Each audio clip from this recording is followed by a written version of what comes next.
In the morning of 9/11, what did you do? I was teaching that day. I was teaching 8th grade, and they had connections at the beginning of the day. So the students were gone. A science teacher on my team, Scott Dazell, came over and said, planes are crashing in New York.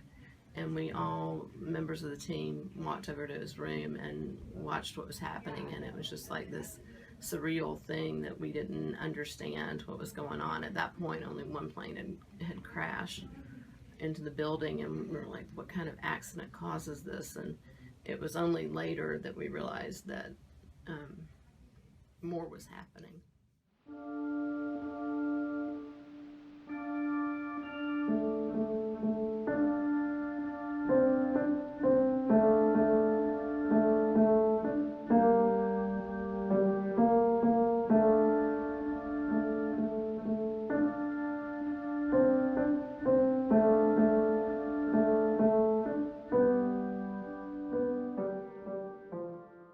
How did you feel after the event? That day was pretty numb. We were trying desperately to not let the students see that we were upset because they were young. We were dealing with, adolescents, and we didn't know how their parents wanted them to deal with it, or if any of them had had families that were caught in the events. And so we were just trying to maintain as much of a normal day as possible, even though our world had ended, and we could never kind of face our lives again of feeling safe on American soil.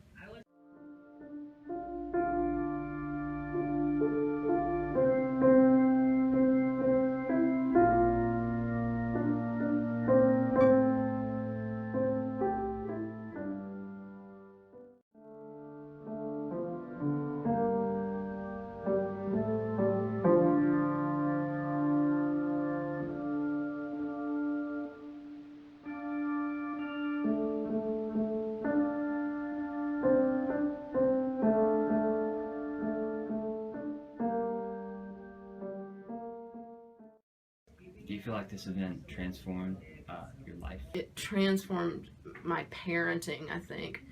There were just a number of things right in a row between Columbine and the Oklahoma City bombing and 9/11 that were when my children were little. And perhaps the biggest thing for me as a parent at night was, how do I keep my kids from seeing the same images over and over again? I didn't protect them from what had happened. I showed them what had happened and talked to them about it, but I just didn't want them to see repeated images of it.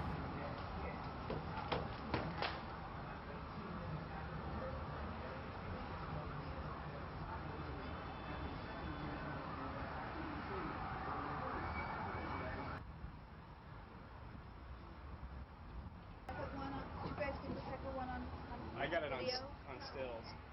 Yeah.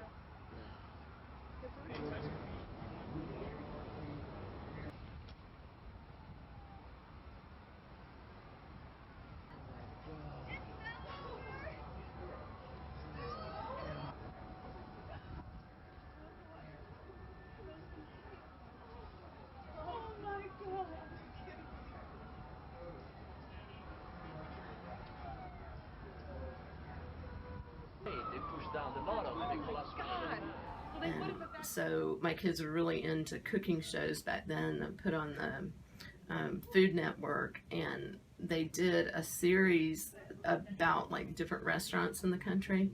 And that night, without thinking about what the programming was, they had done Windows on the World, which was the restaurant that was at the top of one of the towers. And it was just painful. Here you wanted this escape, but you realized that the people that were being interviewed there and that restaurant was gone. And so I called Food Network and told them, you've got to think about, this was just regularly scheduled, but this is not the right show to be showing tonight. So it was just hard to escape from any of it.